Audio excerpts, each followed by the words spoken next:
Calling this special city council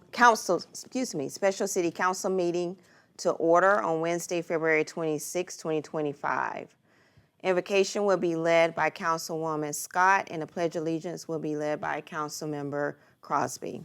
Can we please stand? Let us repeat the Lord's Prayer. Our Father, Which art in heaven, hallowed be thy name. Thy kingdom come, thy will be done, on earth as it is in heaven. Give us this day our daily bread. Forgive those who trespass against us, and lead us not into temptation, but deliver us from evil. Thine is the kingdom, the power, and glory forever. Amen. I pledge allegiance to the flag of the United States of America and to the republic for which it stands, one nation, under God, indivisible, with liberty and justice for all. Thank you. Thank you, Councilwoman Scott. Thank you, Councilmember Crosby. Madam Clerk, can you please poll the city council members? Mayor Yamika Robinson. Present. Councilmember Nicole Singletary. Councilmember Wilhelmina Scott. here. Councilmember Melissa Askins. Present. Mayor Pro Tem DeMonica Cooper. Present. Councilmember Sandra Fleming Crosby. Present. And Councilmember Jason Brown. Present. Mayor Robinson, I find there to be a quorum. Thank you, Madam Clerk. I need a motion to approve the agenda as printed. Move to approve. Second. It has been properly moved in second. Any questions? If none, all in favor, show of hands. None opposed. Thank you. Next, we go to our legislation portion of the agenda, and it's ordinance 2025.001 for first reading. The purpose of this ordinance is to establish policies, regulations, and standards for the management of public trees within the city limits. Public tree management shall include, but not be limited to, tree establishment, maintenance, protection, and removal. Can I get a motion? Move to approve.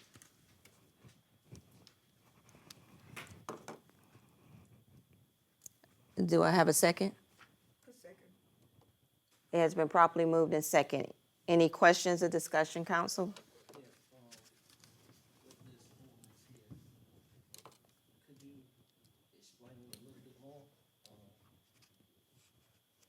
What's the process? Is the city gonna have the workers tending to these trees, or if this gonna be a private company going out tending to these trees? No, not necessarily. Purchasing these trees, or? No.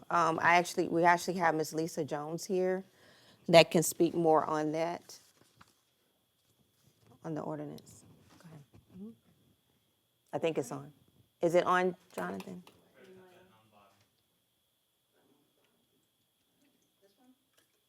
There you go. Can you hear me? Yes. Okay, my apologies. I tend to think my voice carries. The policies regarding public trees will have an advisory council, the tree board, constituted under this ordinance that will make recommendations to the city in regards to how we will handle any issues related to public trees. There is nothing in the tree ordinance that says how those trees will be maintained or how the city's public tree canopy will be maintained. We're seeking first guidance and support from the tree board. Then, of course, our usual procedures would apply in terms of how that kind of work could be taken care of. Okay, now, see, under administration, it says, the last word in the paragraph, last sentence. The word shall, as used in this ordinance, is mandatory and not merely directory. And at the beginning, it says the city administrator would be, or his designee, his or her designee, should have the, shall be responsible for the administration, administration and of all, underline, all provisions of this ordinance for public tree management. What I can tell you is the text of this tree ordinance is the former tree ordinance. So only thing we changed in the text of this tree ordinance is particular advisory documents related to South Carolina Forestry Commission and professional arborists. That said, if there is anything in this text that you do not wish to go with, certainly, I don't personally have any issues with it. I don't think anybody has any issues with it who's working with the trees. And this would be the appropriate place to try to make any of those kind of amendments. Okay, well, I had a few people call and ask me where the trees are coming from. The trees that we are getting from Trees for SC are purchased through the South Carolina Forestry Commission grant. The Green Infrastructure Center is acquiring them. There are a couple of nurseries that they use for supplies. They also use Clemson Extension Service. So I would say it varies depending upon the trees that they're getting and when they're getting them. Our next planting is next month in the Martha Law neighborhood. We also are planning to plant some on school grounds. The trees, I think for the school are on order. I think for Martha Law neighborhood, we have a little bit more time in order for people to make their requests, and then we'll kind of proceed from there. But I can find out the specific nurseries that are used, but I will have to get in touch with the Green Infrastructure Center for that information. Okay. One more question I have. How big is the tree, how big are the trees going? Tallest particularly tree. grow? So. It varies depending upon what particular trees are planted. We are working with 3 arborists on the project, one from the Green Infrastructure Center, one from the South Carolina Forestry Commission, and one from Moore Farms as our special consultant.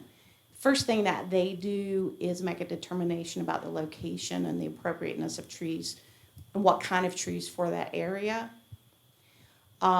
Critical, they want indigenous trees. Next, of course, they want to make sure that these are trees that grow according to the use of that particular property at the time. They want to make sure not to create any kind of hazards or challenges. So they have procured and distributed, and at this point, I would say I don't think we've installed really any trees, but we have some that really, I would probably, in my layperson's knowledge, I'd probably call a bush more than a tree.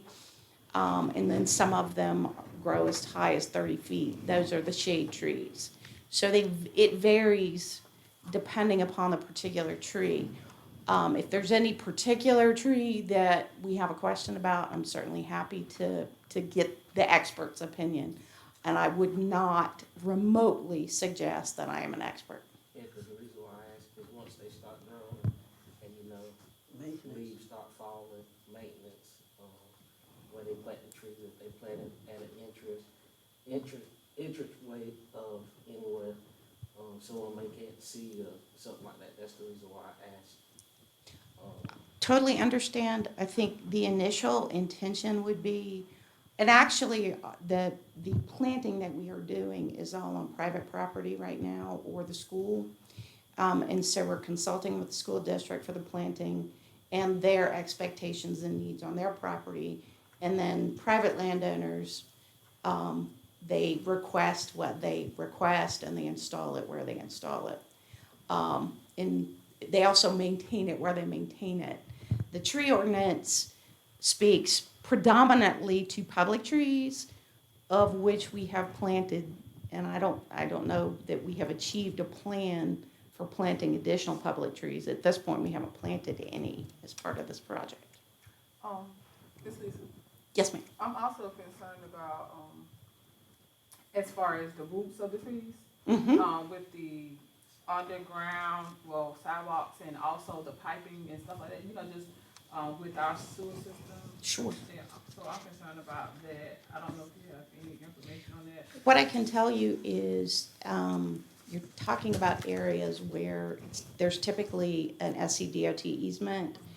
The SCDOT has very extensive regulations about what can or cannot be planted in those areas.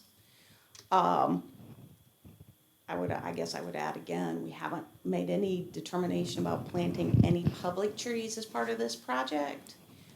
If we get to a place where we want to recommend that, we would certainly bring that to council for any kind of guidance or feedback. At this point, our expectation is with the Trees for SC program that we will augment the city's tree canopy predominantly through planting on private property. Now, what that does for any kind of utility lines or whatever, I'm not at all clear. Yeah, 'cause if Ms. Buffy and Ms. Wilhelmina probably remember, some years ago, they planted trees down 52 on the south side. And people was complaining about Blind spots. blind spots, what they were seeing. The city workers had to go down through there, trim the trees up. And we had another company, you know, when they were doing the beautification and everything, they came and planted trees. And I just was wondering if the city workers were gonna be out there doing the maintenance work. At this point, the city will help install the trees on the school grounds. Other than that, they're not gonna be involved in the installation of any trees at this point. If there is a decision to try to pursue planting public trees, I will bring that to administration, who will bring that to council for discussion and feedback. I think a lot of the people who are involved in the Trees for SC process are familiar with some of the issues related to the Highway 52 trees, and they didn't want to repeat that, and that's why we targeted predominantly private lots for planting. Quick question. Right now, and I'm looking at the tree board, because there's gonna be a board that has to be, put together by council, looks like. Excuse me, so with that, will we now have to, start putting in the ad, because I know that it's been questions about who is gonna be on the board, you know, for how many years and all that stuff, so do we need to start implementing that now? We've solicited applications for the Okay. tree board, Yeah, okay. and we actually got what we consider to be a sufficient number to explore whether or not we would make appointments, or I should say, city council would make appointments from amongst those applicants. And when did that, We did that at our tree giveaway, Okay. because those were people who expressed an interest in trees. Okay. How many board members will there be? The ordinance, I think, calls for five. We That's had, right, that's okay. I believe, 10 or 12 applicants. I actually thought we might be wise to have a larger tree board, just to make sure that we would always have a quorum, but we decided to be expeditious, to really not change the old tree ordinance. That said, if there are concerns with the language of the tree ordinance, this is the proper place to discuss and change. And I don't have any input to offer other than this is the place to get it changed. I did have a few concerns, mainly concerned with the utility line clearance pruning. I just felt like the language was maybe a little too restrictive. It doesn't give enough leeway in case of emergency situations, because it says the arborist must be there. So I did come up with a few changes with the topping restrictions, utility line clearance pruning, the tree protection fencing, and then the tree removal permit requirements. Not major Sure. changes, but just. Oh, totally understand. I guess I don't know what the process would be for doing this, because I'm not an expert on that either. Very useful. But certainly, whatever guidance council can offer in regards to editing the ordinance to make it what we want it to say, we're happy to do that. I think that's just how I feel with how some of this is worded. If it's all right with the rest of the council and the mayor, we come back to this, table it, and we come back to it where we all can put our input in, what we wanna see. Cause some of it, not ridiculous, but, it's kind of tied the city into it, you get what I'm saying? Sure. And if y'all don't have a board, I would like for the board to be able to have their own, come work and maintain the tree, you know what I'm saying? I understand. What I can do just to kind of facilitate getting the ordinance in the shape that you guys would like it to be in is, I have the text that was submitted for your documentation today. I'll send it to everybody with instructions to give me whatever edits you want to make. If they're contradictory edits, then obviously there have to be discussions, but if everybody has something that they want to say as far as the document, changing the document goes, I can try to make those additions and then we can reconsider it as you wish. And I'd like to take into account too, going back to what Jason said earlier, who's going to maintain the trees and, the financial impact of cities, and if, what it's already said is no financial impact. But they'll be out there, maybe pruning, they'll be out there planting the tree, and that's still financial to Well, If the tree board were to make a recommendation to the city council, and the city council were to say, we want to plant a tree, then yes. Now, the tree board may make recommendations to the city council about how to maintain the city's public trees, and then city council will make the determination about, and should, and that's how the document should read, and if it doesn't read that way, then we need to change it. But city council would make the determination about what we would do and how we would pay for it. Of course, my responsibility as grant writer is to try to find ways that we pay for as little as possible. And what I can tell you is we have a good relationship with South Carolina Forestry Commission and a number of funding sources. And actually, I was hoping to be able to tell you that we got a grant to help with tree maintenance, but I still haven't heard from that one. We did secure something last week, another grant from South Carolina Forestry Commission. And that one is related to planting a food forest, but we'll tell you a little bit more about that when we're ready to make that announcement. But I wish you the best of luck with that for the near future. And that sounds like a great idea, a great plan that you working at. And I think, My question I think we is- might wanna keep in consideration, but keep in mind, this is gonna be extra or additional work for once the establishment of the trees. Well, the private residences, of course, will be responsible for maintenance and upkeep, of their trees. But for the city workers, this is gonna be additional work for them. And don't want it to overwhelm them. Mm-hmm. And, so we need to think about I guess possible increases they'll be getting, because we're adding more to them. And also, the codes enforcer, I wish we'd become more proactive in enforcing the codes when it comes to these blighted properties, trees, or what have you in the city. And now is the time, because grass is greening up, growing, and before we know it, these vacant lots and blight will have overtaken. So we need to get with the codes enforcer and maybe go through our district and provide a list of enforcements that the codes enforcer need to be proactive on. So I would, ask that we all think about that, because it's really needed. I can respond to that a little bit to say that the blighted properties are typically public property, or not public properties, they're private properties, so those landowners, whether they be absent or not, are legally responsible for that. When I started with the city, we were in the ending stages of our Southwest Demolition Grant with CDBG. We have not closed it out, FYI, that's their fault, not mine. And once, and you'll love me saying that, please don't put this on that. But it's true, they actually, they have to do some closeout procedures with us, and that we've finished that particular grant.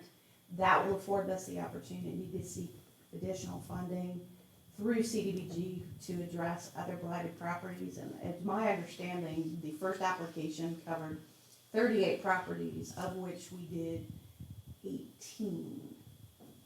So we did roughly half of the identified blighted properties.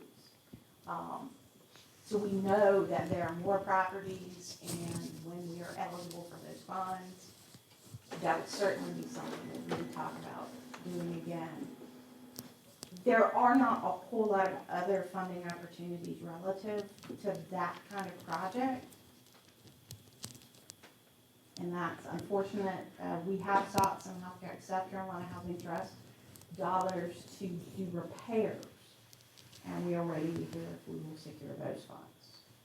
Now that, if the property is blighted, that may not be sufficient to address the issues. But for residents who have a repair need, the housing trust dollars may help them with the repairs that they need.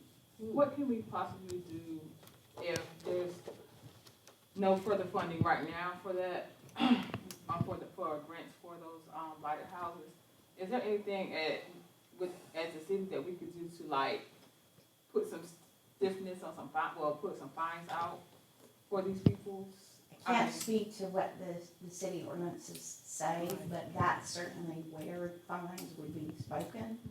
And then there's a legal process to go through to assess those fines. And I can say, as somebody who worked in the criminal justice system, assessing a fine and collecting a fine are not the same thing. If I My remember, concern, you ever get grant money for existing trees that, maybe hazard to your home.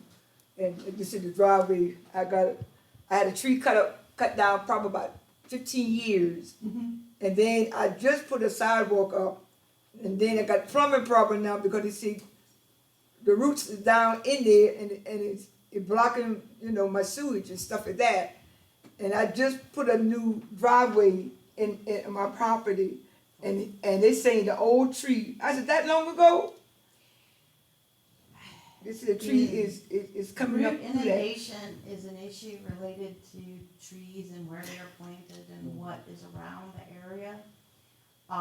When it's something that's happened quite a while ago, it becomes even more complicated because you may not always know. The grant that I sought to try to provide a tree maintenance team for the city also spoke to that. It provided the opportunity for private residents to get repairs, not repairs related to their trees, but to get their private trees maintained. I actually thought we had a good chance because they reached out to us pretty quickly about our application. But I haven't heard anything since then. I haven't heard anything at all that the grant's been awarded or not been awarded. Because the funds are through the Inflation Reduction Act. Some of those funds are being awarded and some of those funds are sort of being whatever. I'm not really sure what the legal terminology for that is, but they're not being awarded, frozen, for lack of a better way to put it. So, and of course, there's no guarantee we would have gotten that money anyway, but that is a project that I am interested in making sure that we are able to provide support for both the public and private trees in the city. Well, thank you. Based on Councilman Brown, for discussion, probably Councilman Brown, you make a motion to table, that'll supersede the motion and second to approve. So a motion to table, second vote, and then yes, if Ms. Lisa can share the language with y'all can edit, bring back next meeting for first reading. So make a second your motion. I second. It has been properly moved and second To table. to table. It been properly moved to table and second. No other discussions. All in favor? Show of hands. None opposed. Thank you. Thank you, Ms. Lisa.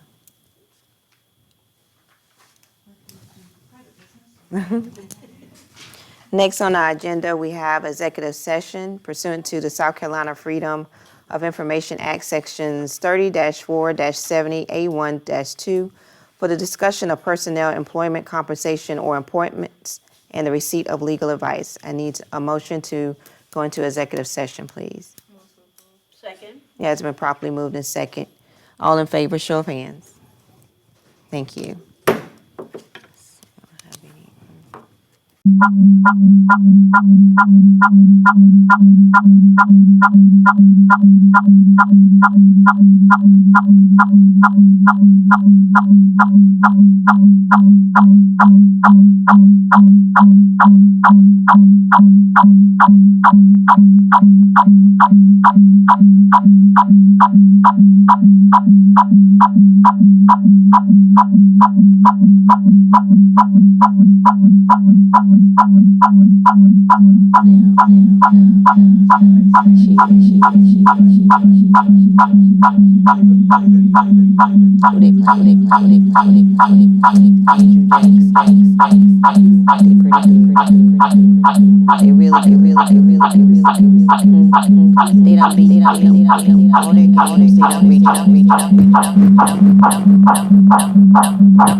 Okay. I need a motion to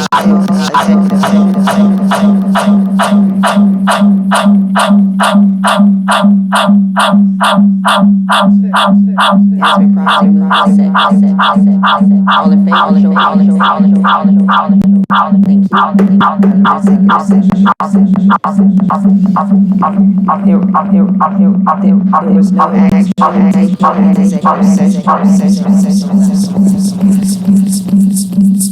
no action taken in executive session.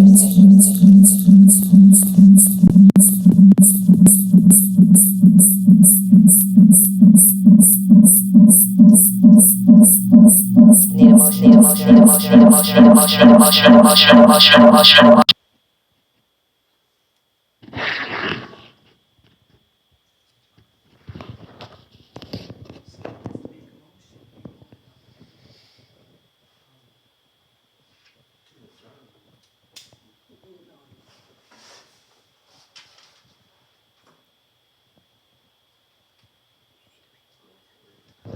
Motion on the floor, is a motion to adjourn, it sounds like? I ask for a motion to adjourn. So moved. Is there a second?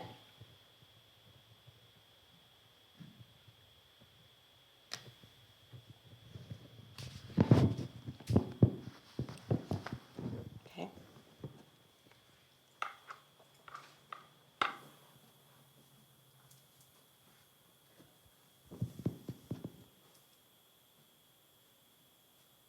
Second.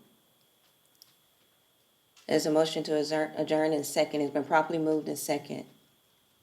All in favor, show of hands.